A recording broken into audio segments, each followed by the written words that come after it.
Well, I'm a composer of music.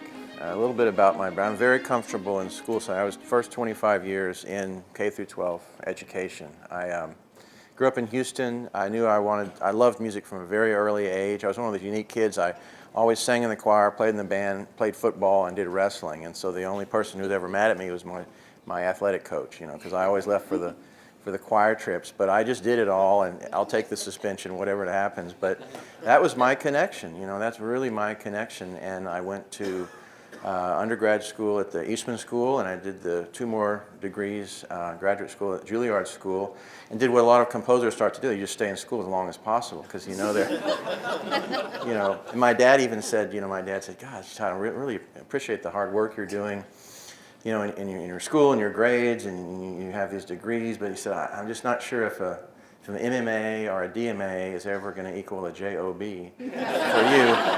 You all resonate with that." But you know what?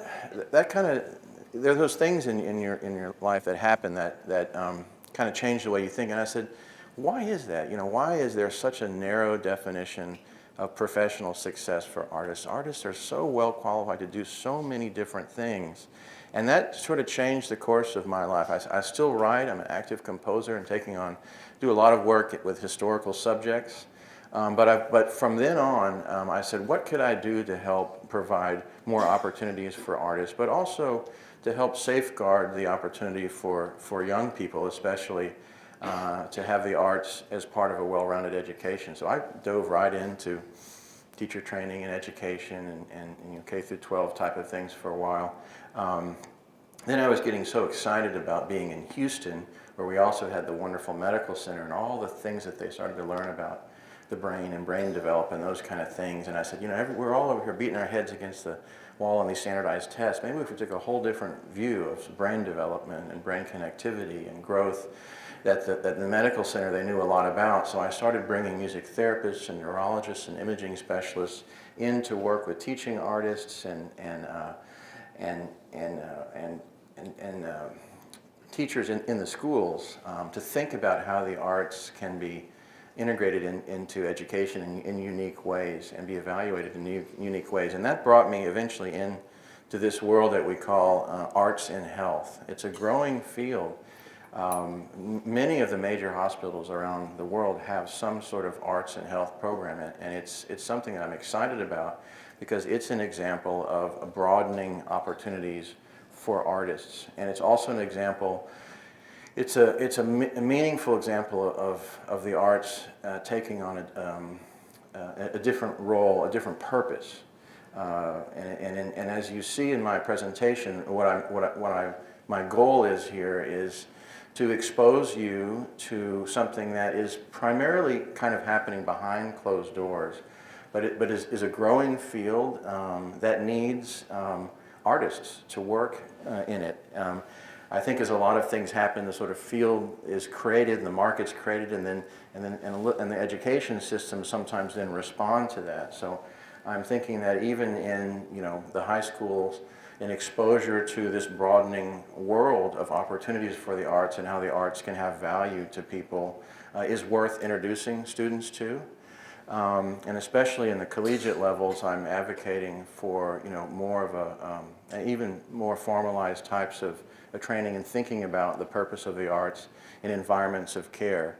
So the presentation today is what we've been able to establish in about the last 6 years at Houston Methodist Hospital, and it's really meant to take you inside the clinics, take you inside the hospital, so you can really feel and see how the arts are being used. And I'll also articulate some information about how we're communicating value that we're bringing to the hospital to the executive of the hospital. And in our case, that's been very successful, and they've been increasing our funding operationally, not just philanthropically, each year because of that. So one is, of course, the location you are has a lot to do with what's possible. I mean, you're in a great location here. You have proximity to some fantastic arts programming, fantastic medical facilities, fantastic universities. We do happen to have in Houston the largest medical center in the world, and it's still growing tremendously. And recently, The statistic is that it's the size of the 14th largest downtown in America, and it's you could take each of the medical center into each quarter, and each quarter would still be the largest medical center in the world. And about now you're all saying, sure, yeah, we knew the guy from Texas would start to come up here and talk about how big everything is. And but you got to forgive us. Our maps are different than yours. This is kind of how what we grow up with. It's just ingrained in us. But I will tell you that, certainly being, having the most employees or having a large space or facility does not make you the best. But what this conglomeration of hospitals and research institutes does do is it creates what I think is a healthy competition, because each hospital in this large hub that attracts patients from all over the world is trying to distinguish themselves and differentiate who they are and what they do to try to lead medicine. So our center, we're lucky to be an institutional part of the hospital. We're just like orthopedics, just like ENT, the Center for Arts and Medicine. I report directly to our senior vice president of our system, and that's been a lucky position to have. We've started it started 25 years ago as actually a clinic for artists who have been injured. And there was a recognition that a dancer's ankle is different than a tennis player's ankle, and the same with a wrist. So at Houston Methodist, starting 20 or so years ago, if you're a tennis player and you hurt your wrist, you go to sports medicine. But if you're a violinist, you go to performing arts medicine. And so the group of physicians realized that these are different ways you would treat people to either get back on stage or to sort of relearn a process so you're not injured again. And a hospital really understood well. It's a service line, it's a specific marketing place, and if you're in a city like Houston where you do have the full-time symphony, ballet, opera, theater, museum district, all the universities, all the high schools, the faculty and students, it actually really starts to make sense to have something specifically geared for keeping those people healthy and well. And so one of the centers that we've built on, or sort of an anchor on, is our clinic. And it's very much like sports medicine, but it's just geared toward the arts, the performing arts, the visual arts, and that kind of thing. So I'll tell you a little bit about how that works. Number two, when I came in, I recognized so many of these artists who had been helped by our center, singers with ENTs and dancers with the orthopedists, really wanted to give back in some way to say thank you, and were looking for some sort of coordinated, professional, organized way that they could step into the medical center and be able to share through the arts, share their love for the arts with people who are going through this journey of health and caregiving, which is a beautiful thing. And that's the first thing I set up, and I'll show you what that looks like and how we run that. Then we thought, we shouldn't just keep the arts exposure to just our community areas. So in the clinical areas, and as many of you I'm sure know, now almost all of the fine arts disciplines have a therapy degree. So music therapy, visual arts therapy, dance movement therapy. And they have really a very, very high level education, clinical internships and supervision, and many of them have equivalent board certification where you would be, these jobs, for example, are comped at the same level as the speech therapists and the occupational therapists and that kind of thing. So we've then developed now what has become, just over the last 4 years, one of the largest music therapy and comprehensive programs in the nation. And that happens behind closed doors. Those are folks that work with a clinical team, have very specific outcome goals. And as many of you will see in the videos, that they use kind of the building blocks of the structure or the grammar of the arts in a way as stimulating elements that are unique, and we know that now through a lot of the fMRI work that we've done with the brain research. But they also use the arts in that psychosocial way, mood modulation and motivation, and I'll show you in the clinic what that looks like. And then the tools that we have today, actually just within the last 10 or 15 years, are actually able to move, let's say, the arts in health, or the phrase arts in health, from that sort of ancillary or more of a special additional type of thing, sort of like Chip talked about, sort of a nice addition, to putting real biomarkers on how these things are changing us and improving our experience and improving health. The last thing we do are things like this, because there's so much going on in this field of arts and health. We're happy to just be advocating and exposing more and more people to it so that they're aware of it, either for recommending to their students or having some time in their class to just make students aware of this broadening arena of where the arts are having value. But it is really something that I feel is kind of a renaissance happening across America. The artists, and any of you, could get a free artist card, which the artist loves to have in their pocket. It registers you at Houston Methodist, so that if you ever come in the emergency room, it tags you as an artist. And why is that important? Well, we've had 2 or 3 singers and wind players that the physician has decided to do a tracheotomy rather than intubation to make sure they don't paralyze or damage the vocal cords. And of course, that sounds like a big decision, which it is, but it was the right one for these folks, and they swear their career by it. But we have a call center, a triage nurse that answers the phone and gets the artist to the right physician or the right therapist for what they're needing in an expedited way, and that's our system, and the hospital really understands how to do that. We've been successful doing that, and the physicians just love it. So many of the physicians and therapists have had arts in their background. The chairman here loves the opera, and it's just a wonderful, fulfilling connection for them to have as well.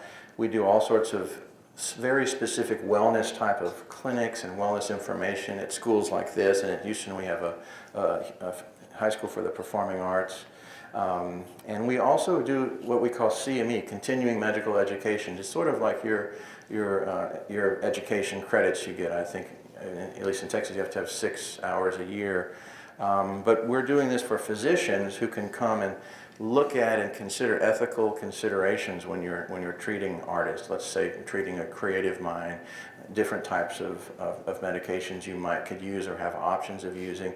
Oftentimes looking at examples from history, looking at someone like Beethoven and what the doctors knew at that time, what they knew at this time, and how might that treatment have changed, but also ethically how that may or may not have changed their creative output. So the next part is called arts integration, which is probably the arts integration and music therapy, maybe the parts that you guys are going to be most interested in seeing what it looks like. The Texas Medical Center is 150,000 people that work there. So either work or study or volunteer. It's a city. It's an incredible place. And the arts here are meant to support and accompany a journey that's already happening. So the first thing we talk about with our artists is that in a way you have to sort of turn the equation 180 degrees around. No one has actually come and bought a ticket to see you play, and no one is that interested in hearing what you might be a specialist in. What I'm trying to convey is that this is a field unto itself, meaning that many of us teach our students we perform at a concert or we perform at a recital.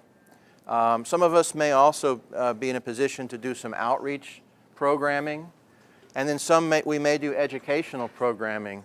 But there's yet a whole nother type of programming that I'm advocating for, is programming for environments of care, because it really doesn't fit any of those other 3. And what we first noticed, and we were bringing in groups, school groups, professional groups, is that sort of they plug in, of course, it makes sense, whatever they were rehearsing, but oftentimes we recognized, or it confirmed to us how powerful the arts are, and in fact, they can sometimes defeat your purpose. Let's say our goals are to relieve anxiety, to create a safe place of solace so that it can rejuvenate and inspire.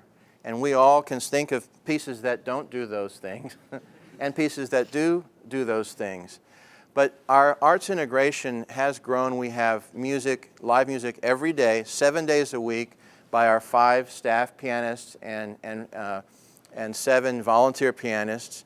we have developed a concert series with about 120 professional performances a year. We also have visual art exhibits 3 or 4 times a year that focus primarily on, when you have that many employees, primarily on employee-engaged photography exhibits, as well as some professional work. We're doing also a lot of work with our employees. One of the big arenas in healthcare is trying to prevent burnout and trying to build resiliency amongst healthcare professionals. And the arts have been a real solution for that. So we have creative writing and photography classes and the employee choir every week between first and second shift, with that specific goal to engage them, for them to learn through the arts. But all the instructors also know that we're using this as a way for folks to reflect upon what they do in a unique way and build resiliency and meaning in their work. So I'm going to take you through now some real visual things that'll show you exactly what that looks like in a hospital.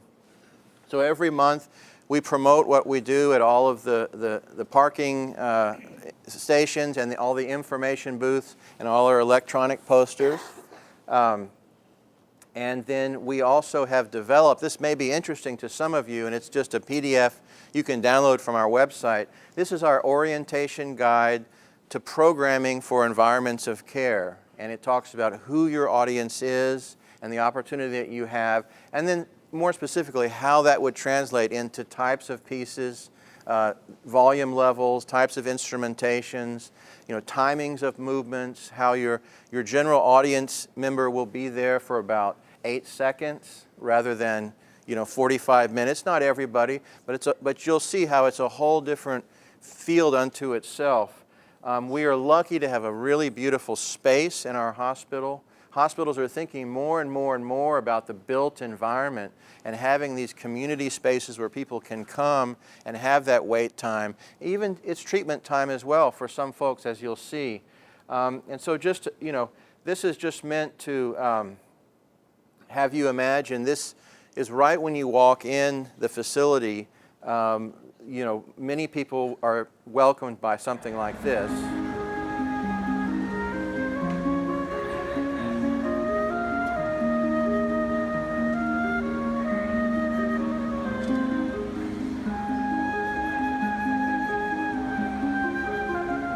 I hate to turn it off, but I think, we all immediately can feel like, wow, that would be something extraordinary to enter into if you might be a little anxious or you may have had trouble parking outside. And then groups like the opera have sort of revised some of their programming and done scenes that we've done there. We've also, you'll start to see here that we're focusing in on this opportunity to also celebrate special times of year, celebrate different cultures, celebrate our patients and staff who come from all over the world. And the arts are a wonderful way to do this. If you didn't know already this was a hospital, I doubt that you would think this was a hospital. But this is our annual, one of the largest annual events within the hospital is our Christmas, our holiday celebration. And this is last year what it looked like.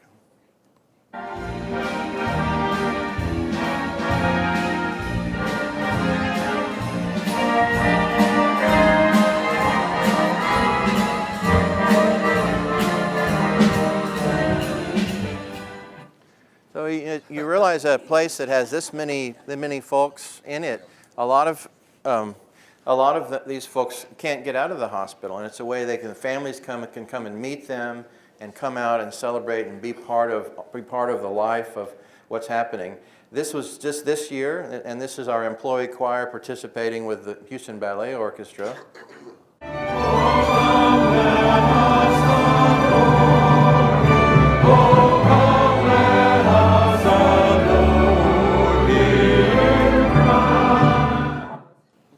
So that's become a real tradition in the hospital and become really the face and something that they're using to promote how unique they are and the care for both their employees and their patients, that they would do something like this. Now, continuing to things like Veterans Day, I'm going to play you this short phone call I received from this man on the right, just because it reinforced how meaningful the arts can be to folks, especially in compromised situations. Good morning, Mr. Frazier. My name is Warner Baines. You very kindly took a picture of me in a wheelchair at the Veterans and sent me a copy through my daughter, Becky Baines. I'm very grateful to you for that. That's one of the very few scenes that I've ever done since 1945. So I was kind of blown away by that, and it's, you know, pretty motivating. We also expose folks to different cultures and different instruments from different cultures. This was just a little example of that. Martin Luther King Day has become a very, very special day at the hospital. And we also just celebrated, this was just last few weeks ago, Lunar New Year. And this is a scene from that program.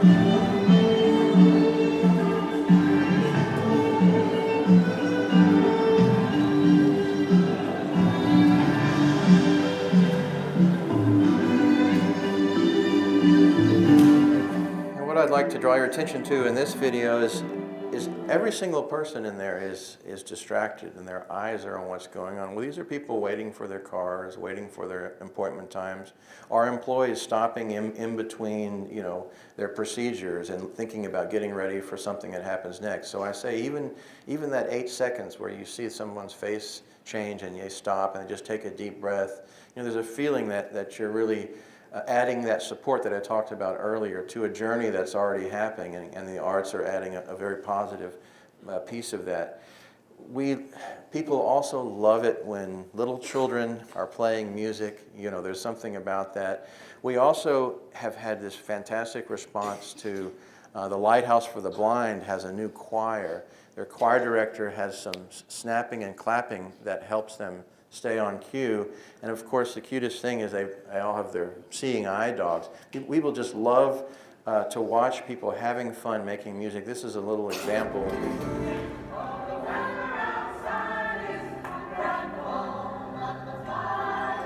You can see this little dog is, it's funny how bored they are, you know, just. So that, I think you can start to see that it's more than just through volunteer services, someone coming to perform a concert. It's really tied into the life and the DNA of the hospital, who's there, why they're there, when they're there, what they're coming to and going to. We've also, with our music therapy department, have said that, you know, especially some of the patients that have had a really positive experience in recovery with music therapy, in the rehabilitation, how can we kind of continue to connect those dots and have music and the arts as an anchor for them as they continue to recover, and then ultimately as they get discharged. So we do something pretty unique. Our professional artists who come in our community areas work with our music therapists on certain days where they would have pieces with a certain beats per minute, have certain call and responses, certain elements in the music that the therapists would bring the patients down to, and they would just actually continue some of their rehabilitation therapy. So actually there's a part of rehabilitation called community reintegration, and it's about going back into the community. Some people learning what their new reality is going to be like if they've, let's say, lost a limb or they've lost a sight or something like that. But this is part of their hours of therapy, and so we've blended that by coming and socializing through music. It's something they're comfortable with, that they're anchored with, and they're continuing a lot of their rehabilitation. So here you'll see, well, what gave us originally that idea is people just started to naturally gravitate toward the music. The therapists were just bringing them down as something to do and listen to. And this video, I just captured it very quickly, and I hope you can see, if you have yellow socks in a hospital, that means you're a fall hazard. And so all of these socks, these yellow socks, are all in wheelchairs. But it was just one day that the whole front row was just wheelchairs, and they all started in training to music, you know, as we all sort of do if we had a strong repetitive beat that just started right now. I mean, most of us might might kind of move to it, or it distracts you and it creates some organization of time. And these are similar things we draw upon in therapy. But you can see, if you can see all the feet that we're sort of synchronizing here.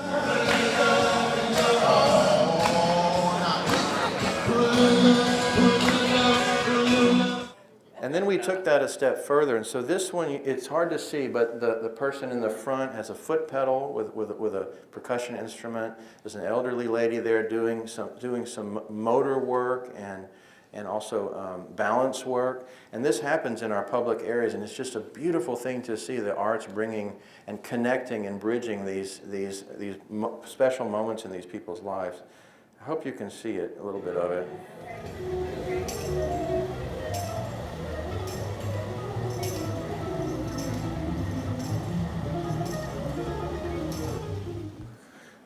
So that's a lot, as I say, really sort of integrated into the treatment process. The other thing we do is we video a lot of, especially really our special performances, and we have a TV channel, Channel 19, that goes in all the waiting rooms and all the patient rooms. So that's what we also promote in our schedules.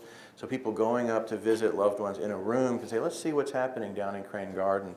And this patient gave us permission, because it was a very meaningful part of his stay to have that channel on. And on the visual arts, and the visual arts folks in this room, you will recognize visual arts is an area of opportunity for us, and we're starting to do more and more with visual arts. I think part of it has to do with there are several schools in Texas that have music therapy degrees, and we don't actually yet have any schools that have visual arts therapy degrees. So I think it changes around the nation with sort of where your supply is. But what we have found as an extraordinary employee engagement tool is, out of our Methodist 24,000 employees, there are folks that play instruments, there are good visual artists, there are people who are good photographers. So we'll create a theme. This theme is respect for nature, and we'll have a call for photographs amongst all the employees, and it will give us an opportunity to work with professionals in the community, folks in the museums, create a committee to choose a good selection for an exhibit. And then we'll have that exhibit 2 or 3 times a year, and then all of the employees will do an online vote for best in show, first, second, third, fourth place. So the employees are really engaged in the process.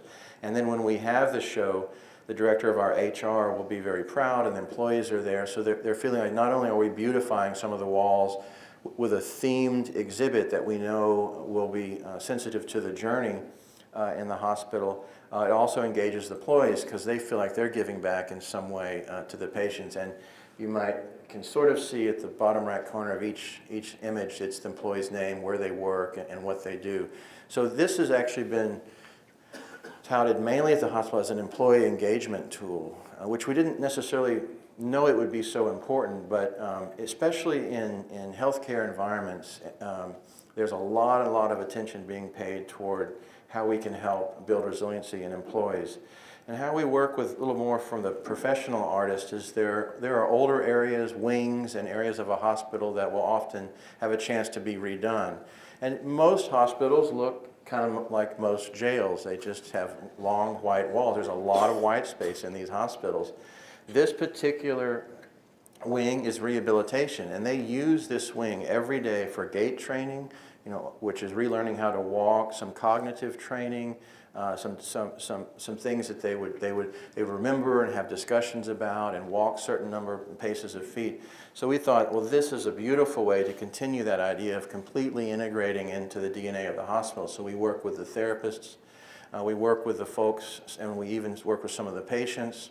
And we brought some professional artists in that work with built environments to look at how can we not only beautify the space, but actually help what's going on in the therapy. So instead of now walking 5 feet or walking 10 feet, they're walking to the hummingbird, or they're walking to the flower. And then there are also some phrases and some motivational words that they'll walk to and try to remember as best they can, and come back to have discussions about it. It changes the whole experience for the patient. And so far, the scores and responses have just been unanimous at how important it is, not only for the patient, but so much more important for the caregiver as well. And of those classes I talked to you about at 5 o'clock between first and second shift, before those folks go home or before the folks start their night shift, these classes have been so popular, we've had to add in each time. What we do is we send out an all-employee email that announces these are 12-week, once a week, creative writing classes, 2 sections, and photography classes, 2 sections. And we thought the internet had broken or something like that, because in 8 minutes they were all filled. Because I tried to join one and I couldn't join one. And I checked with the folks who were managing it. Said, no, it's people are waiting. They wait for that day, and they even know around the system that emails get to this clinic before that clinic. Because we said, well, how did that person then register before this person? They said, well, that person has a friend, and they get it, and they text it over, they link over, and I said, can you believe, aren't these great problems to have? People just, wanting so many spaces in these arts integration programs. So we have big waiting lists. So the only challenge we have here is being able to serve as many people that we can serve. So I talked to our HR director about it. She said she just thought it was wonderful, and she said, so a 12-week program, you have about 25 people in a class, how much does that cost us? I said, it costs about $1,700 to do that one class. And she said, so that you mean per person? I said, no, I just mean that's just the instructor's cost. But I'm glad she asked that, because in her mind, it still would have been worth it if we had expended $1,700 times 25 people, because she says, you realize it cost us $60,000 to $80,000 if we lose an employee in less than 1 year. So if you help one of those employees out of the 100 that gets to do 50, the 2 classes, you're well worth saving money, and this looks like a very good value proposition. So it excites me as well as an artist, because I think so much of it depends on the platform and the kind of language you're using and the comparisons you're using to show value in the arts. And in a hospital, our center, though the hospital does invest in us, it's so many less zeros than some other departments. It does look very reasonable once you start to show and put it in terms that they understand. The nurses really hoped the creative writing class was going to improve the physician's handwriting. But as you see,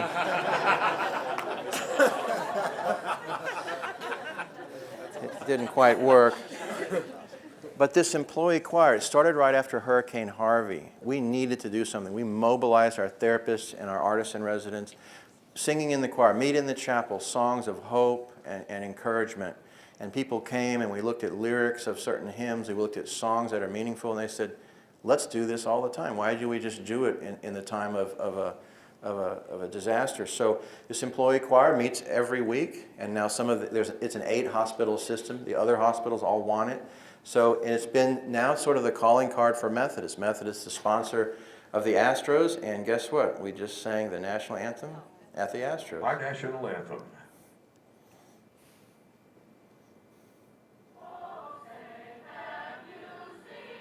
We have the Methodist t-shirts. Together we heal was our motto during Hurricane Harvey. A really wonderful representation of the diversity of the employees.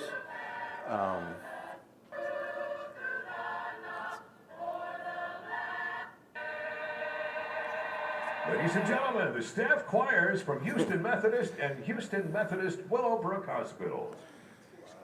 So then and as I mentioned, the whole medical center at 150,000 people, a lot of these people played instrument. Were your students, right? And they played and they learned and they loved it. They just didn't go into it. But we have a Texas Medical Center orchestra, and they rehearse and they perform here. And they all were worried about where they're going to change into their tuxes and things. No, just keep on whatever you have. People will love it. So it's a really wonderful thing. And since we have a lot of musicians now working at CPAM, we have an employee band. And maybe this slide is a little bit just for me because I thought I did a good job on the bass here. But at a lot of our HR retreats, operational retreats, they'll want something to excite people and motivate people. And so we kind of nailed this piece. I'll just show you.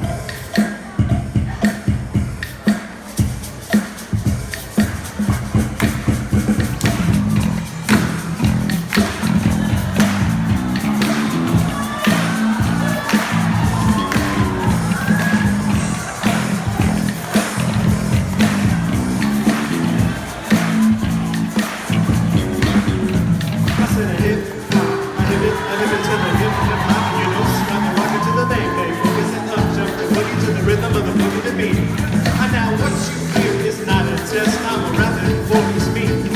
And me and my singing friends will try. So that's a look at the different ways we're using arts to integrate into an existing environment, to add value. And I hope you could see that it may be more than you had thought was going on in hospitals, but integrated at this level, we've really shown value beyond just kind of an ancillary or a special thing that might happen every now and then as a field trip. So it's really integrated in all the Methodist hospitals now. That's the default environment that one would expect. There's natural light. As you come in the community areas, there's real plants, there's visual art, and there's music. And that's how we love having it. And we're lucky to be at a place that supports that. So the next part is our research. I'm going to do research in music therapy, and then I think the visual artists need to go at 9. Is that right? Okay. So I think we're doing well. We've heard a lot about maybe the uniqueness of, let's say, an artist's brain, or folks who develop this capacity, and sometimes an extraordinary capacity, let's say when you're talking about a concert pianist or something like that, and how maybe those folks respond better to music therapy, or if they have a brain injury, maybe because their brain is wired a different way, or there's different levels of gray matter, which we know that exists. It's a chicken and egg thing, though, as we don't know if those folks were just sort of set up that way. But we do know that brains can change, and plasticity is a real thing that we know, and medical world didn't think that not too long ago. So this was an interesting, we'll see a musician sometimes with this stroke lesion here, and then they sometimes get absorbed, but in this case it's kind of disappeared. And also in the fMRI scans, essentially when you see color, that means there's activation. Color means the brain is absorbing oxygenated blood, so it's being nourished, which means that part, just like a muscle, is being activated. The top 2 lines are pieces that he knew well before his stroke, and he listened to and imagined himself playing. Now this extraordinary pianist kind of relearned how to play the piano in an excruciatingly slow way, and somehow ended up learning the Rachmaninoff Piano Concerto No. 1. But you can see how different his brain looks in listening to his own performance of that, which suggests that a training in his case that expands human performance in a unique way. And maybe training in the arts, may set up your brain in a way to communicate that it can rewire. Possibly, it has the ability to rewire. So we're looking at this. There was a study in Finland that showed out of stroke patients, some were told to listen to music, some were told to listen to books on tape, and some had the standard of care. They all had the standard of care, and in each time the patients, and the dotted line shows the music group, which scored a little bit higher on every one of these sort of cognitive and motor tests. So we're redoing that test now, but looking at, well, what were they listening to? How long were they listening to it? How did you choose those pieces? And so this is actually my brain on our first study showing, is all music the same? And we're not talking about genres. What we're talking about is we all probably have a piece of music that we have a very special emotional connection to, oftentimes associated with our past, our history. And then we all can agree when we listen to that piece, it's a different experience than listening to a piece that we're listening to for the very first time. So again, so we can agree music's not all the same. Again, not making any judgment on genres, just your individual experience of listening to music will change based on your history, your unique history. And that's what we showed here. Oh, the blue part is the unfamiliar piece, and as you would think, illuminates in the focused attention area, where you're processing something new and you're developing an opinion of it. And then the familiar piece activated in the emotion and memory area, which also makes sense. And what we did is we continued to do this over subject to subject to subject, and we got very, very consistent, I call these thumbprints, but these are profiles, the oxygenation, perfusion profiles of different subjects, but listening to the same things, or listening to that piece that they have a very strong emotional connection to. This was, we felt, kind of a breakthrough because you had such a homogeneity. You know, neurologists can look at this and say, well, if we know we want to increase oxygenated blood flow to an injury or a lesion in the brain, we could fairly reliably look at this, mix the different experiences together, or use one of those listening sessions, and we can do that, especially if a patient maybe is immobilized, they can't maybe get up and do other types of exercises.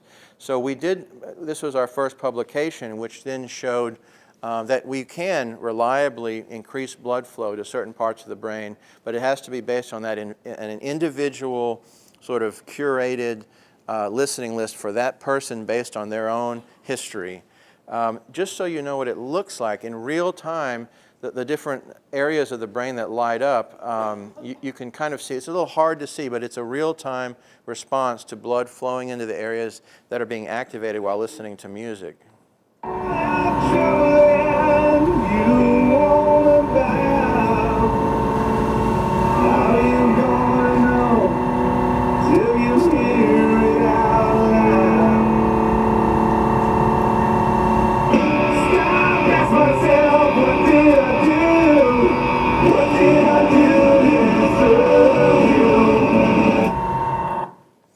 So this was just published last week. It was actually a translation of how one can practically use this. And this is focused toward music therapists looking at patients who may have brain injuries and how it may inform the types of music that you might use in therapy. We also have now in our stroke center a clinical study. We're at 10 of 20 patients where the patients that are enrolled in the music part of it, they're listening 3 times a day, 15-minute sessions. We're basing it on familiar and unfamiliar crossing over, and the neurologists say it's sort of like cross-training for the brain because that takes the broadest perfusion of oxygenated blood to important areas of the brain. Just seeing if that over 90 days, accompanying their standard of care with that priming of blood, that priming of those areas, may aid in recovery. And we do have a lot of extraordinary tools. The fMRI is a magnet, and the magnet can sense these electrons in the oxygenated blood, and that's how it senses that. It can also sense connectivity patterns as well as chemical releases, and so we're lucky. That's an example of something that we have as a tool today that we can start to talk about biomarkers. And it's the only reason that we got this study in the Stroke Center. They wouldn't have let me do it if I just theorized that listening to music might help their patients.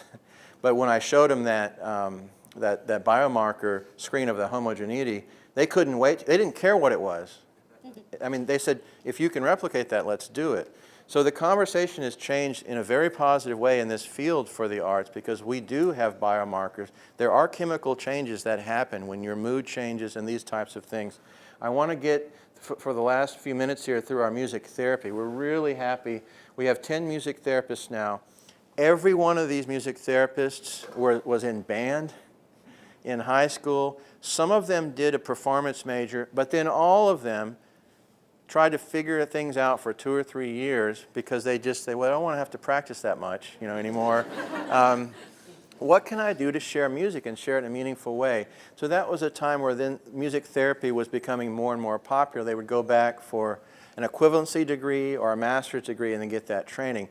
Nowadays, more people know about it, but one of the things we can do is make sure that some of those students, maybe before they have to take those few years to figure it out, or at least exposed to this world as an option or an opportunity moving forward. One of the things that music therapy does that we fully understand now is can activate secondary support in parts of the brain to sort of take over what was a primary support. So this stroke patient couldn't articulate speech because of damage to the frontal left lobe, but understood what you were saying and had trouble priming himself to get any sort of articulation out. So the speech therapist would then refer to the music therapists, and this is what it would look like. Can you ask me that? Can you try to say, how are you? Okay. All right. And if you're feeling tired and you want to go back to bed, okay.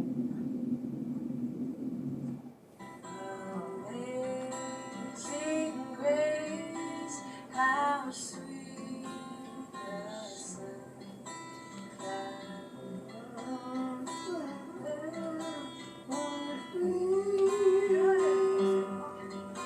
I was in control, but now I'm fine. Was blind, but now I see. I want water. I want water. Good. That was nice and clear. And so, if you're thirsty, you could tell someone.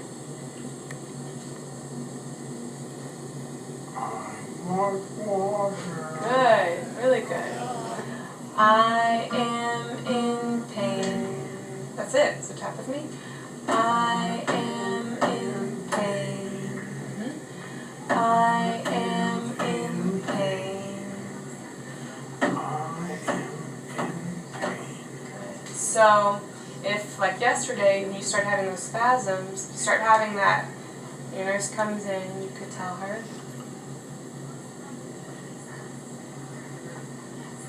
I am in pain. Great. So that's great, huh? And that happens every day. And the left-hand tapping, there's a sense that primes or creates some organization in the frontal right lobe. And then, of course, the melodic approach is more coming from the frontal right lobe. So over different sessions and sessions, it'll get less sing-songy and sort of retraining that frontal right lobe. But the doorway to that was through these music aspects. This is an example of gait training, relearning how to walk, and adding a rhythmic stimulus, but also a chord progression that this person was motivational to that particular person. But having it done live and by a person is important because you'll see they can cue an upbeat, they can change the rhythm, and something about our nervous system entrains with and coordinates, not that it's on the beat all the time, but something about setting up an anticipation of time and an organization of time.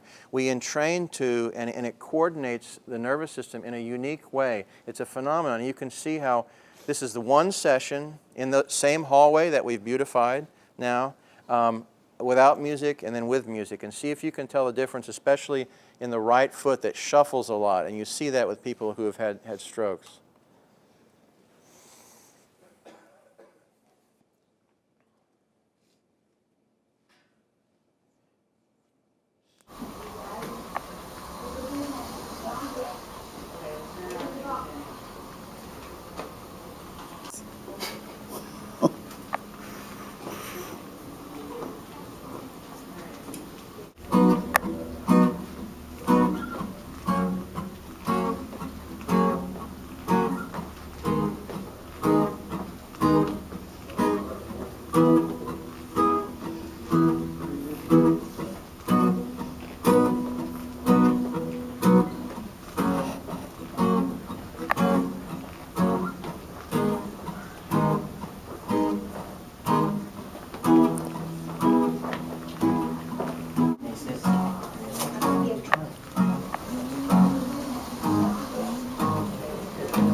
Don't split that line. You look better than without the railing. That's good. So the benefit there is that the muscles and tendons are experiencing what it's like to walk in a more normal gait and are exercising and being used. So this actually reduces length of stay, which is a big economic driver to reduce length of stay because you can do more in that session. I just have a few slides left. So I'm just going to go to the other spectrum, more of the mental health, the psychological, social, motivational side of the arts that we know is also powerful, which is why the arts can touch almost every part of this hospital. We were having in our psychiatric clinic these incidents called BERT incidents, these behavioral sort of outbursts where a patient would be anxious or they would be triggered. And what usually happens is they go right to the nursing desk and ask for their medication, which we call a PRN medication. It's medication in addition to whatever they may be taking for those kind of triggered events. Well, our hospital knows, and I'll just let you all know that we all know that we're not doing enough for mental health, and the mental health community knows that it needs more application. So it was actually a wonderful place to do something that would be innovative. So we did a pilot program and put a music therapist in the inpatient clinic. And they just, when they had this BERT alert, there's a team that runs to the patient. And I wish we had it on video, we don't. But the music therapist just ran in with the guitar and immediately started improvising, matching rhythmically the angularity, the words and the volume of this manic episode. And just as this, and sort of harnessed those phenomenons of one being, the patient had no idea what was going on, so a complete distraction. But when you have that distraction, it uses part of your brain and you're focusing on that. And then that entrainment with the rhythm and even the movement, they started to thrive off of each other, and they knew each other in treatment. And she started bringing back those motivational phrases, bringing back some of the pieces that they know that this person knew. And then the physicians and therapists just sort of stepped back and said, let's just let them work. And at the end of about 25 minutes, the mood had been kind of resolved and stabilized. The blood pressure and the biomarkers had sort of come down as the rhythm came down and the melody sort of smoothed out. And they all said, what in the H just happened? This is incredible. Needless to say, we have a full-time music therapist on that unit every day. But how can we empower those patients to use music for themselves? It's very individualized. What works for that patient doesn't work for someone else, which is why we don't use a lot of just sort of stock pre-recorded things, because it's very, very individual. And so we did develop what we're calling a 7-song mood modulation playlist that every patient would develop while they're in the psychiatric clinic.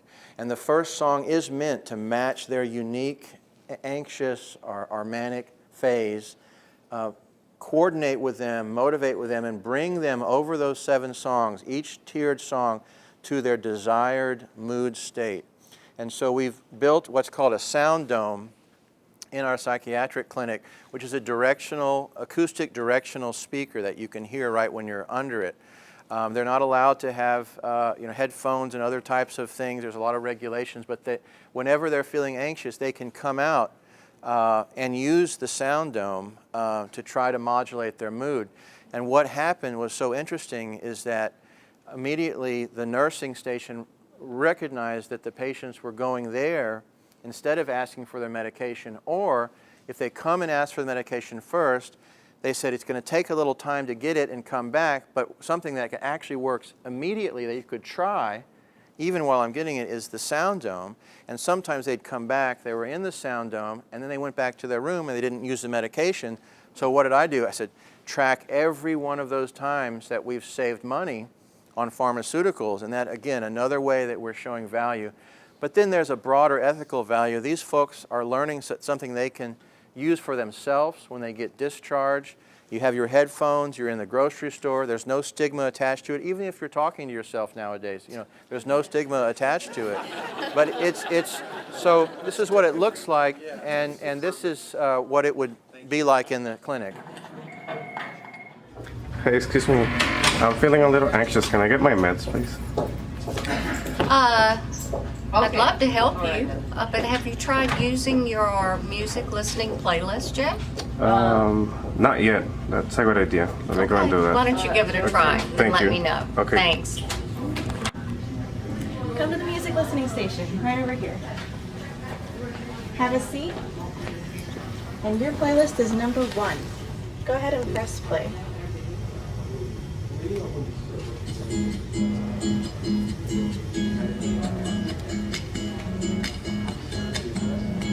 I just wanna be okay, be okay, be okay. I just wanna be okay. I just wanna be okay, be okay, be okay. I just wanna be okay. So that's been successful, and we do a very simple pre and post mood modulation. Not once has the mood worsened, and as you can sort of see with the blue and green, 100% of the time they've modulated their mood more to their goal state.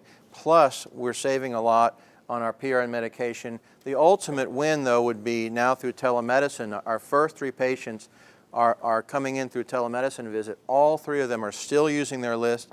They've told their families to recommend the list to them if they see something happening. So we're really, really encourage this as a, now this isn't what would be called a therapeutic relationship because there's not a human being, it's a recording, right? But it's certainly been, the thought that's behind it and the development of it, takes a professional artist, someone who's trained, and it's certainly informed by some of these therapeutic approaches. For the sake of time, well, actually, I just have one slide left. I'm going to skip some of the evaluation methods, but I do think you all will be interested to know that we're finding a lot of internal evaluation methods that are used across all hospitals that actually are showing how we're having value. The big difference, for you guys is, the standardized tests we all talk about in education, they don't necessarily specifically test for the arts. And it's the same in the hospitals. The patient satisfaction survey is their standardized test. The hospital's graded on that. That's their U.S. News and World ranking. They get more or less money from Medicare and Medicaid. They get a purchasing discounts. It's everything for them. And again, it doesn't have any questions for the arts. But when you answer certain key questions, you can write in why. And I saw that could be an opportunity. If the arts had been such an inspiring and motivational piece for these folks, maybe they would have written that in. Maybe they would have written it in. Now you'd think, no, they would have written in their doctor, what did you like best about Houston Met? Their doctor or something like that. But in fact, I just put 2 keywords in, music and piano, and we got some hits. Now you can't just get a hit, you want it to be a positive rank, because they could have said we hated the music, but it was all fairly positive. And I said, but that's just 2 words. The folks from Louisiana, they don't say violin, they say fiddle. So I also said, look, I gotta do a whole new list of sort of colloquial ways of saying music. And I broadened it to anything that had emphasis on the aesthetics of the environment, something that could be related to the arts or the experience. And look how many, I know you can't read all these, but just look how many hits I got. Then I got the 41 hits, and I said, well, let's track this over time. More hits, and they all relate to, they didn't always, but we would learn if they didn't relate to positive, but all of these now from 16 on relate to positive. I showed this to the CEO of the hospital immediately, give me the slide, I want to show it to our trustees, because if you are a hospital that scores high on your patient satisfaction scores, you get the most reimbursement. It affects up to 3% of your reimbursement from Medicare, which doesn't sound like much, but if you're a multi-billion-dollar institution, it's millions and millions of dollars. So it's not just we didn't just solely bring our patient satisfaction scores up, but we can absolutely say we're part of the work of the hospital that has helped bring them up and helped keeping them up. So the lucky part in the equivalent of our standardized test is we actually have found a way to link directly toward the arts, then to link directly toward monetary value in the hospital. And I can do one more slide? No? Maybe? This is my last slide, which is just, this is something we just made internally to show the different entry points of the hospital that a patient would encounter and how the arts have really created an extraordinary change and value to their whole experience.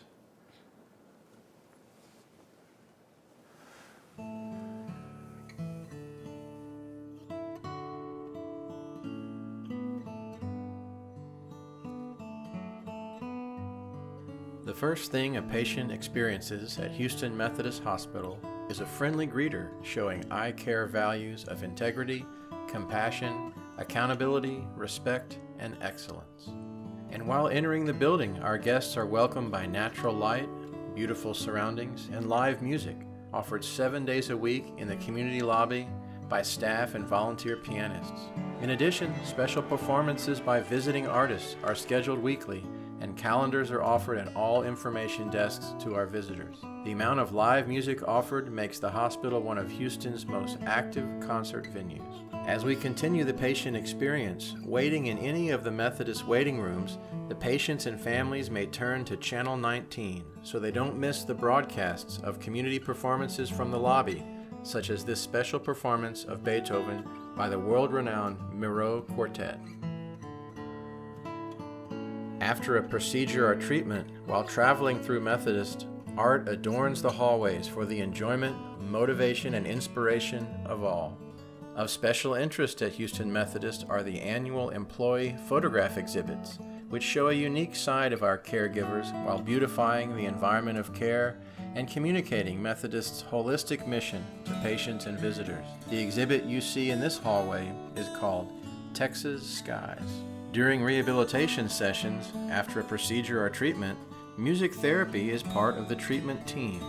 We are proud that the music therapy department at Methodist is one of the most diverse and comprehensive departments in the nation, serving patients in the psychiatric, oncology, and rehabilitation clinics throughout the system.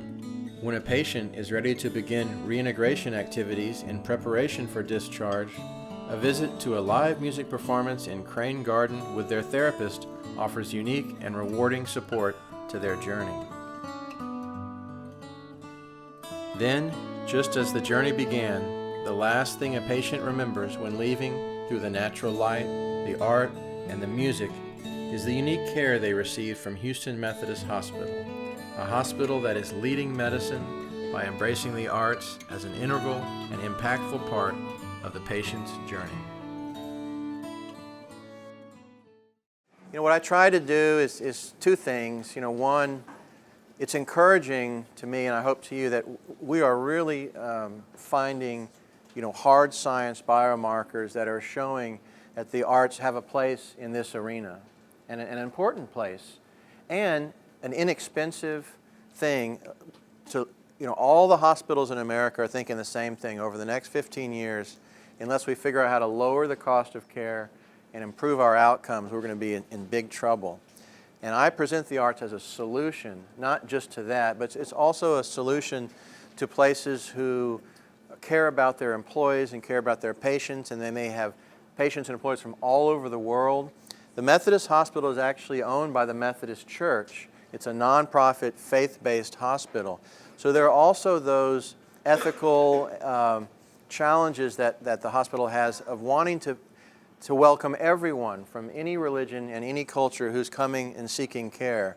And how can we do that but sort of maintain certain values associated with the Methodist Church? The arts have been a wonderful solution. The arts is something that represents a welcoming and a holistic approach to care.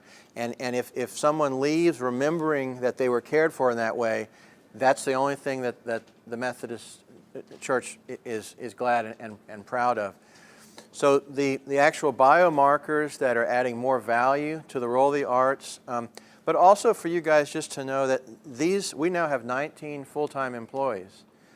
Every one of them was like some of your students. They started out in music or programs or choral programs. Many of them went on to that conservatory degree, which in some ways is, well, as we know, is still fairly narrow for many schools. Looking at a trajectory for just several types of professional employments.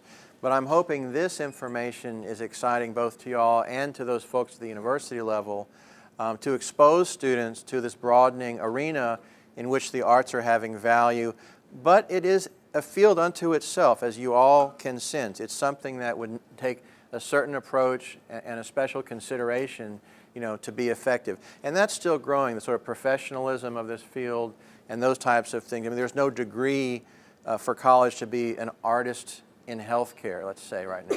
There are a few. There's some online ones. University of Florida is doing a really good job of it. But those things are going to be coming. So I hope that's encouraging to you. This slide I brought back because I talked about how similar these patterns were. But what I didn't tell you is it goes from music to language, from left to right. And one thing you might notice, the last two are languages. There's an inspirational speech by Charlie Chaplin. And then the very end was Walter Cronkite just reading, non-emotionally a high school science textbook. And we just added those because you need things to compare to. But the most interesting thing that I've thought might be valuable to folks in school is that, the neurologists will tell you that the number one on the top right where you just see yellow, so if you just say, what's happening? They say, this person is hearing something, but it's not processing anything, and it could be similar to static. So isn't that interesting that just a rote reading of a textbook would create, and the other people just dropped out because it was too boring. There was one person that liked it, but for the most part, but it's what I hope can be more and more of an example that can elevate the conversation from standardized tests to what we know about brain science, what we know about brain development, what we know about healthy brain plasticity and communication and perfusion that we know are important at different parts of development. So this is a support slide for arts integrated teaching in every subject, maybe experiential learning, but also, what the arts are doing for the healthy stimulation of the brain. So it could be, if anyone you want to use this slide, you're welcome to use it, but I had also thought some of the work we're doing in the hospital may ultimately come back and help support the case, in education as well. So anyway, I'm happy to answer any questions you might have. This is an example of one model in Houston that I am happy to use as what's going on today and what is possible and what's showing value and being supported. Speaking of showing value, how in the world do you have paid pianists in the hospital? How did that happen? Well, so a lot of us have to figure out creative ways, to make things happen, and this is a story worth telling. We had someone donate a beautiful. We have a 7-foot Steinway in our lobby in the main hospital. Well, then there was a challenge because we didn't want the donor to be upset that no one ever played it. So they asked the volunteer. This was years ago. They asked the volunteer services, just find a volunteer, right? Find someone to just play it. And we do have a wonderful volunteer program. They're mainly retired folks. There's a retired physician, a retired lawyer, and a partner in a law firm who plays. I said, how do you learn to play? He said, YouTube. Are you kidding? But anyway, so we had a really good volunteer who really understood. We talk about practicing presence in this environment. Just being aware of your surrounding, what conversation's happening here, what might be happening here, the sort of age range, the makeup, cultural, and that's part of how you would adjust your volume level, maybe the style or type of music, or know when you should take a break.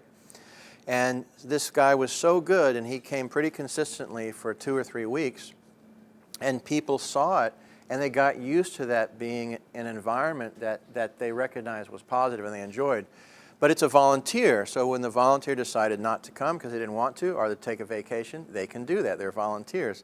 And the CEO asked, after a few weeks of no piano, hey, Todd, where's the pianist? We kind of miss the piano. I walk in every morning, it's something, and I said, well, the pianist is a volunteer, and when we have volunteers, there's no way we can confirm that we will have, a consistent structure that people can count on. I said the only way we would be able to do something like that is to pay them by the hour. So already, this is a great conversation that's happening because someone in authority has noticed that we're missing something without it. And so it's actually informed almost everything I do in these pilot programs is usually making something happen and having people experience and feel the value of it, and then being able to talk about, how can we keep this as an essential part of what we do. So he said, well, what would it take per hour? And I said, well, you could probably get anywhere between $25 and $35 an hour, just so you know. That's what a lobby pianist is comped at for hospitals. They find something to comp it. And he said, well, gosh, that doesn't, that sounds like pretty, why don't we do it a few hours and just see how it works? Well, so that's, 5 staff pianists ago. Our pianists do anywhere from 12 to 30 hours a week, and they wouldn't have it any other way. And when they do take PTO or time off, everyone misses it. The pilot programs we do in music therapy and some of the other programs, I try to fund it philanthropically at first, but I have the conversation with the clinic. We'll know through their satisfaction scores, we'll know through their outcomes where they're having challenges. Most recently it was in the infusion, the oncology infusion outpatient, where they're having real trouble with wait times and pain management through these wait times, and there's specific days. You come in, you get your blood tested. You have to wait a few hours till you know if you're ready to have your infusion. It's a full day thing. So again, it's not just sending a musician somewhere in a lobby and just playing. We know what the treatment is, what the people are going through, the specific days the clinics are open, and where they need help. So I said, we're going to pilot through philanthropy for 4 months, just 4 hours a week, because hit those specific days. Music therapy that's going to be designed to improve and enrich the waiting time, and to also detract from the sense of pain, which has a lot to do with distraction. And we were going to test those scores again. Well, but the agreement is that if you found that this added important value to your clinic, we would work together for you to put this in your budget to attempt to operationalize the position. So the philanthropy, they know from the beginning, is it can't just last forever. This would be something that either works or it doesn't work. And so luckily, the most recent pilot we did, all of their scores went up. All of their wait time and all their pain management score positively went up. And they realized they couldn't live without it. They got to have this, and they got to have, it didn't need a full-time person. They need 20 hours a week. And so they pitched it in their operational budget. It was pitched back, and they said, isn't this a philanthropic thing? We gave all the statistics about it. We gave some of our other stories about, no. So there's some education and re-education. No, it's not something we need. The chairman wants it, the nursing wants it, the patients wants it. It got approved. So we now have that's our last position. But what I tried to do with that is elevate the conversation beyond, if we just went in the beginning advocating for music therapy and saying, well, these studies show that it can be important for this clinic, usually the first thing they'll say is, well, how do we bill for it, and who's going to pay for it? And we don't know how to do those things, so we can't do it. So I knew that I had to figure out some way. Well, let's get that off the table in the beginning by philanthropy. And then once they see it happening and experience it and start to live with it, we think that they probably can't live without it. And that's happened. That's been our growth trajectory. That's gone from just me 6 years ago to 19 people. We didn't plan to be 19 people, but everybody wants us now. Everybody sees us as a solution. And when you're looking at it in an elevated way, sort of the overall numbers, we still are so inexpensive.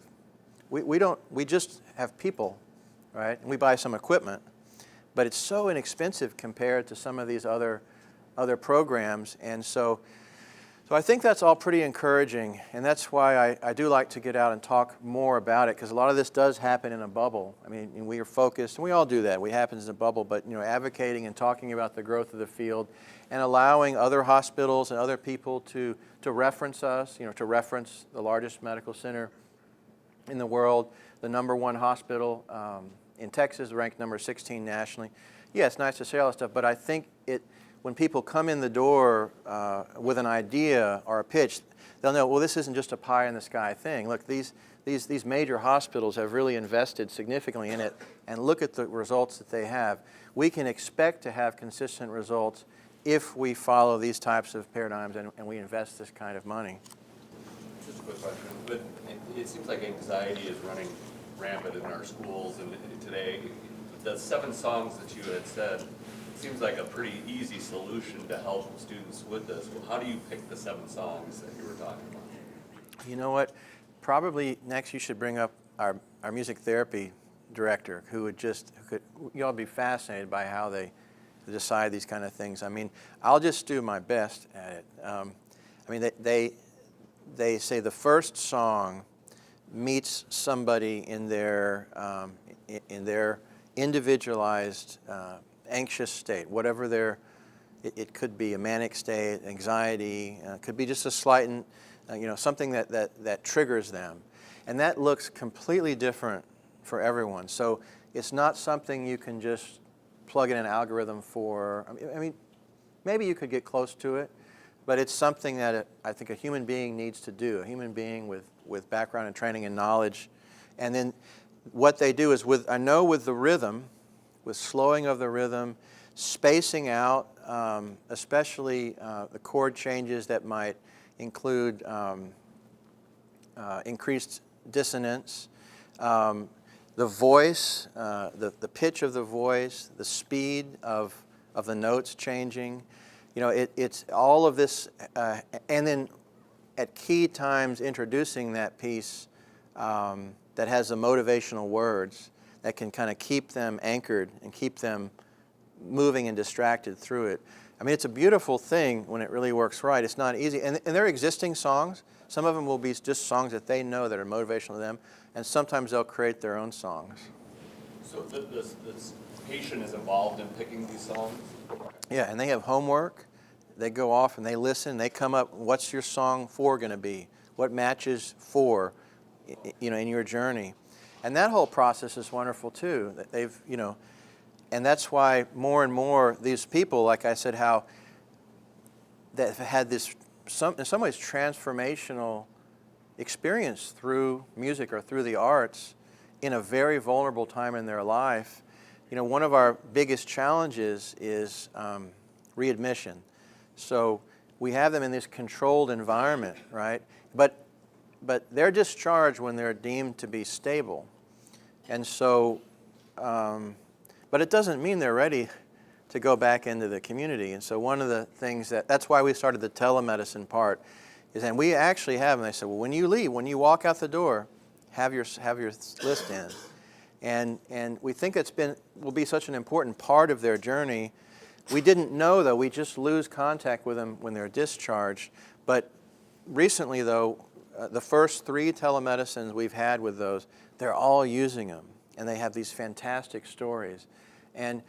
But the comparison is, so what happened before they had this tool? Well, nothing. They just stabilized somehow with medication, and they're there for about 10 days. They don't have a lot of one-on-one talk therapy. They just go back into their community, and they have a prescription, which is also tricky because sometimes they don't have money to get it, or they forget to get it, or if they forget to take it. So, ethically, as a musician, I'm excited that this is what we call music medicine. So if anyone says, what's the difference between music therapy and music medicine? Well, so we look at that as a pill. This 7-list session is medicine, and it in fact is medicine because it changes the chemical structure and chemical releases in their brain that we see in the fMRI and we see with a cortisol swab for lowering anxiety and changing chemical releases.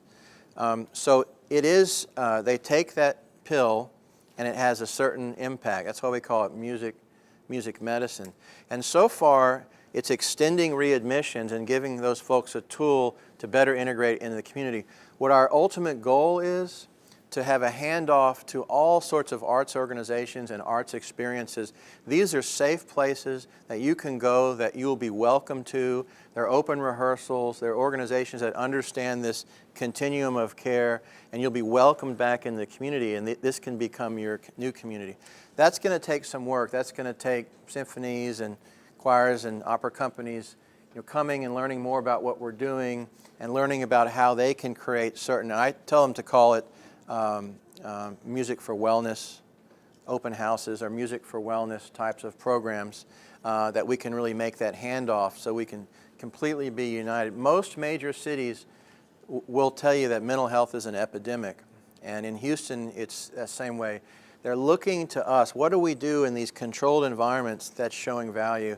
How can the city then start to implement some of this thinking within their community venues, their free concert halls, and those kinds of things? We haven't figured that out yet, but I think that's going to be a wonderful thing too when we do, and it'll also broaden a lot more opportunities for artists, as well as broaden sort of the preparation education, for artists to think more about health and wellness in community settings. How about you, and then you?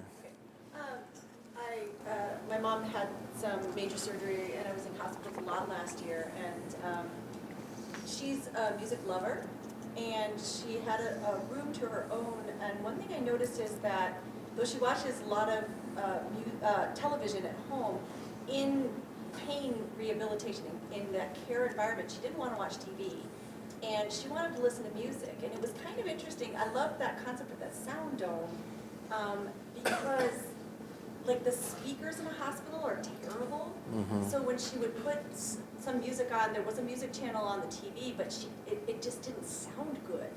So, and then she had to have the headphones, but then you're lying in a bed and you have all these things attached to you and everything. Is the concept of the sound in a room, I mean, you've got that beautiful channel and stuff, what about the quality of the sound in the room for recovering patients, palliative care stuff, hospice care stuff like that? I mean, the live music is great, but what about that sound component? Is that something that's being worked on? Well, just for practical reasons, we're not always able to have live music, and like for our studies and for the music medicine, because we have to use recorded music just for practical reasons. So there are a few things happening, and it's actually the marketplace is speaking. There are new hospital beds, and Methodist bought a bunch of them recently, that are like your iPhones. I mean, they're smart beds, and it's going to be fantastic for us because the beds just built into them takes your heart rate, does your blood pressure. It has these good speakers. It has your channels, it has Bluetooth, it has all this stuff. It's going to be fantastic for someone like me because then you can do some tracking and surveying and evaluation of these things. And it's built in, so there's no extra wires and things like that. So that's coming, and it just makes sense. I mean, most people who've had these experiences like you have either brought in their own things, or you've had to have advocates and people caring for you, but not everyone has that. Especially in some of our longer-term care hospitals where the patient doesn't have any family, they may just be living the rest of their lives out there. That's where we've implemented a lot of bedside musicians, and music therapists are actually rounding and rotating, through. It's purely just an ethical commitment of the hospital to want to care for these people. They're not making any money off this. This is their charity side of things to do. Also, the new virtual reality types of things with the headphones. There are things that happen in the hospital called psychosis, ICU psychosis. You don't know night and day, and there's delirium sets in if you're in the hospital for too long. I think that there's going to be a huge jump from looking at pretty antiquated types of beds and rooms to all of a sudden, virtual reality, the new beds with all of these sort of offerings. I think that's coming. I mean, it's coming. I've seen it. We have robot security guards at our hospital. They look like R2-D2, and they come around. But a lot of those things that just make sense are, I guess, have become more economically feasible as technology has advanced, and some of the hospitals are investing in it. So I have two questions. First of all, do you have any quantitative numbers in terms of what the med reduction cost is that you talked about earlier, that when people are not taking meds and going to listening notes instead, do you have any numbers on that? Yeah. So I thought this was going to be the home run. Like, I mean, we figured it out. You know, it's going to be hundreds of thousands of dollars. You know, but the problem is this hospital is so big. It buys drugs in such large quantity that, you know, we'll have, you know, 18 to 35 what we call diversion from what they call PRN medication, these additional medications, a month or a quarter, and the pharmacy will tell us how much money we save. But then the problem is each one was like 15 cents. And I don't know how, they must do a big bargaining thing we didn't actually save that much money. So it doesn't mean it's not a powerful thing to say. I mean, it adds up to thousands of dollars, but not hundreds of thousands of dollars. But I use it as an example that we can have an impact on medication, and if this works within this closed environment where the hospital purchasing power is incredible, it can help these individuals as they're out in the community, because then the price goes way up, and they have to afford. That's the part that we're trying to. The only thing is just, you know, there's a lot of patient privacy things we go around, but the telemedicine thing, we're trying to ask as many questions as we can. And so far, we're getting some pretty good results. So I hope we'll have better actual dollar numbers, but the real dollar savings will be that for them, but also if we avoid readmissions. So one of the folks had readmitted after 3 months. Now they've been out almost a year, and that's just one, and we want to have more than, we want to have several. But if you can show, there's a price per day, which is, I think, $600 or something. And so, and readmissions, you get less reimbursement. There's all these formulas on how you get reimbursed. But readmissions are not good. You don't get as much money reimbursed, and it costs you money. So what we're trying to show where the big dollars might come in is if we've been able to, on average, cut down on readmissions with a certain number of patients, which open up beds for new patients, which also means you're doing a better job with these folks. That will start to be some pretty big numbers, and we're tracking them through our EPIC. It's a clinical computer system, which all of our services are now in this EPIC system for referrals, clinical outcomes, monitoring medications, readmissions by their social. So I wasn't trained to do all that kind of stuff. I've recognized an opportunity to translate real value to what we're doing, so that's why I'm pretty excited about it. But I'm able to do it because we're an institutional part of the hospital, and since my title is system director, so I go to all the directors' meetings. I know exactly what's happening everywhere and anywhere in the hospital. That's been very. I have not gone to another hospital system where the arts program has actually been an integrated service line within the hierarchy of the hospital. Most of the time you'll talk to an art therapist, music therapist, they're kind of ancillary service, or there's a contract that they come in, or there's several layers of hierarchy before they could actually even ask for a patient satisfaction score or find the person who would do that. So we're fortunate to be in that situation, which is also why I'm motivated, because most people don't know that you can. They're told that we don't have any questions about the arts and our patient satisfaction. It's a government survey, the patient satisfaction survey. So no one even tries to, they just overlook it. But when I tell them, well, you can search for a keyword, their eyes light up, but you have to, it's one of those things I just figured out by being stubborn, and think, well, there's got to be some way to look at. And then they said, well, is that hard to do a keyword? And I said, no, the government sends you these things in an Excel file. And so you just type the word on the upper right-hand corner and press return, and you see where it all comes up. And you get to read some really funny stuff. I mean, people say some funny things in those reports.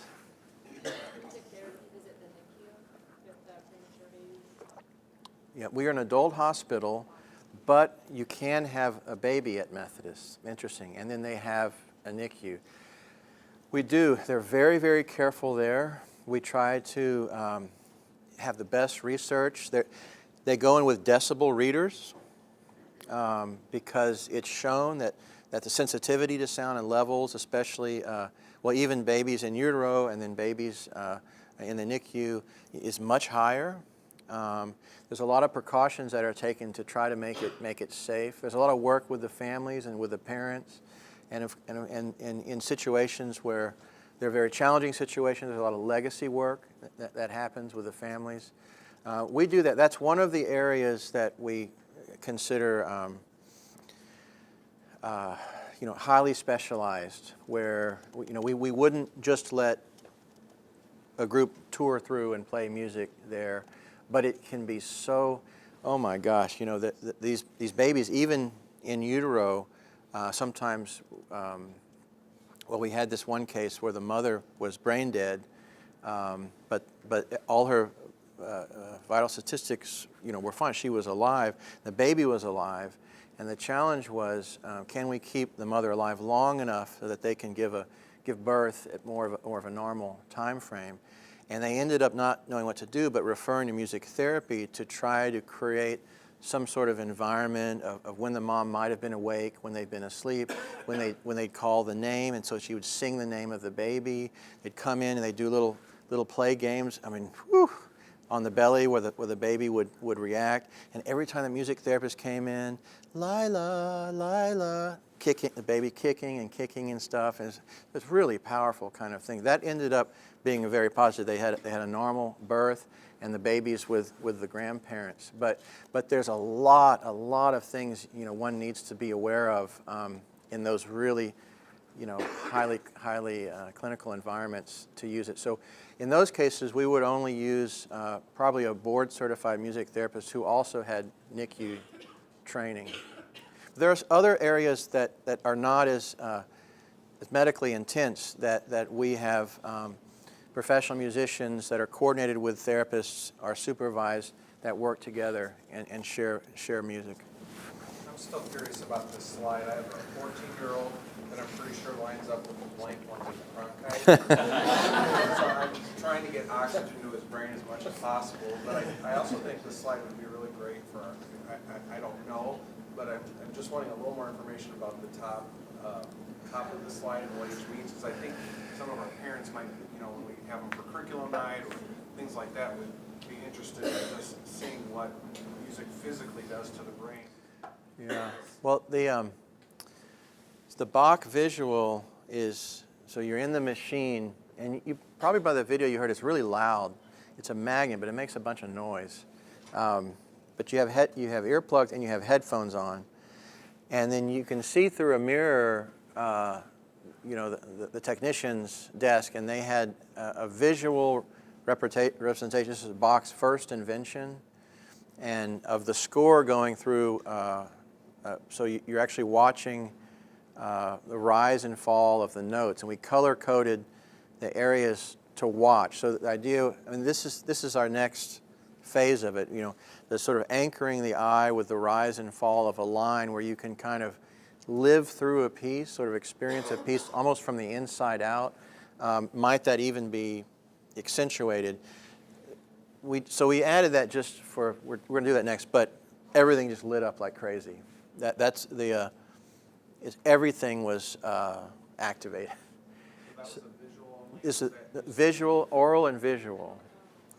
But that added so many new variables to our study. We're putting that aside to look and think about next. But those things like the virtual reality and with visual and oral, those things will be very powerful. So this Gagakun, we wanted an unfamiliar music of a different culture or style. And it's the most, I'm sorry if anyone loves Gagakun, I think it's horrible sounding. It's every dissonant interval you can imagine, the strange gongs and things, and screaming, and it's an ancient form of Japanese opera. But it seemed to be that it didn't matter so much if it was a style that someone was familiar or not familiar with. because this Bach, the first invention, was also unfamiliar to all of these folks. So the Bach first invention, as you know, has a medium level of repetition, is a fairly short piece, but it's a good example, we felt, of something that didn't take too much focus to listen through, but also had some repetition, some little kernels you could start to remember, or you could sort of anchor onto, whether you liked it or not, as you're developing an opinion.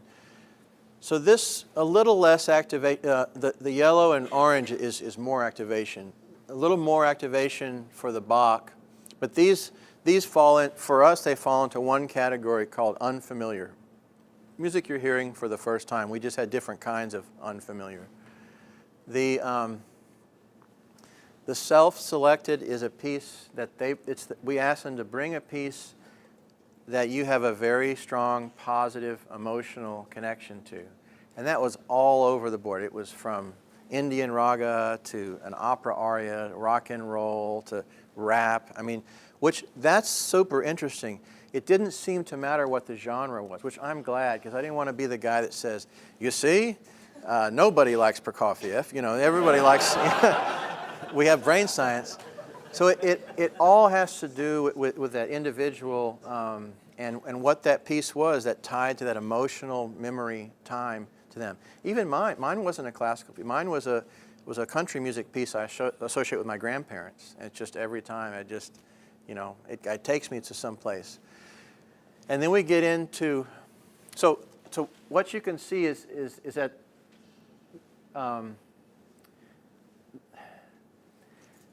the blue is less activation compared to the yellow and orange. It doesn't mean it's no activation, but it's less activation. But what was interesting to us is that it's activating in different areas, but there's some consistency within the music groups. And so what we would do, let's say when in our listening sessions right now, we go between a non-familiar and a familiar. Here's another thing that I don't share with everyone, but you guys will think this is really interesting, is not after the familiar. So in the fMRI, you leave about 15 seconds of silence so you can get back to a baseline before you play the next thing. And after the familiar, the brain just stops. It just goes back to your default. But after the non-familiar, it looks like you're still listening for about 9 seconds. And I think what we theorize is that your brain is processing something for the very first time. It's developing an opinion of what you may have just heard. And so purposely, in our listening list, I leave that silence. It's nice to leave silence anyway, sort of clear the palette between the music, but I specifically leave more silence after the non-familiar to make up for that. And that's, again, isn't that something kind of interesting that may ultimately better inform us about the use of silence in music, and how important silence is in music. Then we go to language. Click language is that, gods must be crazy. It's the African click language. So a language that just is rhythmic, yeah, but they don't understand, it'll be unfamiliar. Charlie Chaplin has a speech called The Great Dictator that's kind of real emotional speech. And then the Cronkite, we just found I don't know why he was doing it. He may have been reading, he was just reading something very non-emotional. It may have been news. It sounded like a science textbook. I equated it to I don't know why I equated it to a high school textbook thing. It's the most boring thing I can think of. But that's not really true, but I just imagine that it would just be a class full of students and a teacher just there, just reading the textbook, And we concluded in all of our studies that the music had much broader and much more robust activation than spoken word. So that's was our control. So we don't use, in our stroke study, we still have the spoken word as a control. So patients are either put into the directed music, individualized, or the spoken word as a control, or nothing as a control. So our study is very, very thorough. And because the first thing people will say, if you just do a study on one stimulation, they say, well, anything could have happened that. I mean, they could have just been watching TV. How do you know it was the music that did that? So it's important for us to say, well, we know because we had the control group with no added stimulus. We even had the spoken word group as one additional stimulus. So that really strengthens it. But again, the dramatic thing is everyone says, well, what happened over here? Well, it's not comfortable being in that machine for a long time. It's kind of hard to hear anyway. And they can press a button just to say, I don't want to do it. And they press the button, a lot of them. And so we didn't have enough reading. The ones that did, these two, the neurologist said, well, they just were listening. What I interpret that as hearing static, because the left and right are the ears, and it shows that you're hearing something, but it shows that nothing is being processed or activated in the brain. So, well, isn't that interesting? That maybe as we're doing more of these studies, there are things that we can draw from this, that may help in other fields. And one of the fields I thought of is maybe the field of education, or arts and education. And the idea of maybe there is a way to kind of elevate that conversation beyond standardized tests. I don't know if it's as important here as it is in Texas. Everything's about standardized tests. So, to actually what we know about brain development and healthy brain function. Texas is the birthplace of all standardized tests. Yeah. I know we've reached the end of the time. I just, what do you do with this information? And I just want to give you my take and why I was so attracted to it. It's not just because what he has to say is interesting, and it's mostly because of the fact that we are always feeling as if our jobs are questioned as far as the value.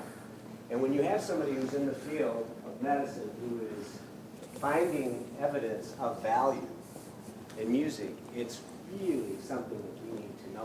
What do you do with that information?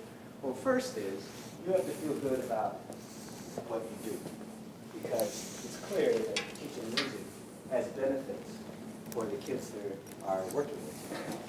So flat out, you need to get away from the idea of doing this work in the day. This is something these kids need, and if they don't have it, they aren't learning. So that, basically, that's all you take away.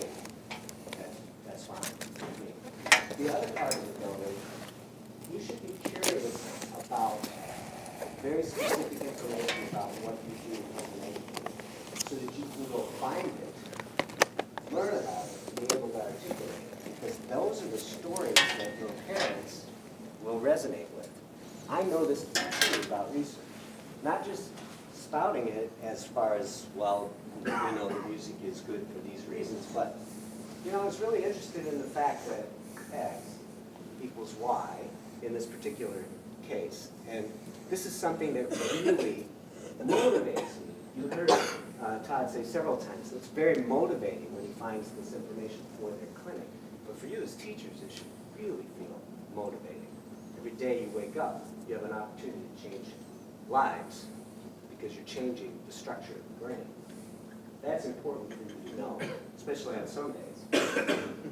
So, Art Speaks will have a video of this talk, and it will also have sort of a teaser that Jim Cunningham is making, where you can use it in your classrooms or at parent conferences.